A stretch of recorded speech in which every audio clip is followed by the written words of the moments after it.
Saudara, dampak COVID-19 di sektor tenaga kerja mengakibatkan sejumlah karyawan terpaksa harus dirumahkan. Para pengusaha pun terancam gulung tikar. Dinas Tenaga Kerja dan Mobilitas Penduduk Aceh berharap pengusaha serta pekerja bisa melapor serta mengisi kartu prakerja. Sedikitnya 72.000 yang sudah mendaftar pada kartu prakerja di Aceh. Inilah salah satu usaha jasa desain dan percetakan yang terkena dampak COVID-19 di Banda Aceh. Seluruh pekerjaannya dirumahkan dan aktivitas usaha pun dihentikan. Pengusaha mengaku mengalami kerugian puluhan juta rupiah dalam kurun waktu 2 bulan terakhir. Begitu juga dengan ratusan usaha non formal lainnya yang terpaksa gulung tikar dan pekerjaannya dihentikan lantaran tak sanggup membayar upah. Menurut informasi Dinas Tenaga Kerja dan Mobilitas Penduduk Aceh, banyak pekerja terancam dan mereka akan menjadi pengangguran.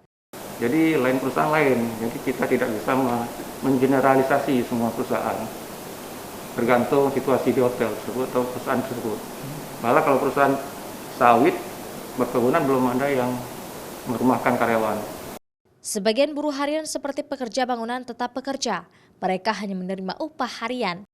Berbeda dengan karyawan perhotelan, hampir semua hotel di Banda Aceh tutup dan karyawannya terpaksa dirumahkan seperti yang dilakukan oleh salah satu hotel di Banda Aceh. Ada sekitar 70% yang kami rumahkan karena ya berkaitan dengan semenjak akhir Maret okupansi hotel juga sudah mulai menurun di bawah 10% dan memang pemasukan kami itu sudah tidak sanggup untuk menutupi pengeluaran bulanan hotel. Selain sepi pengunjung, pihak perhotelan juga mengikuti himbauan social distancing.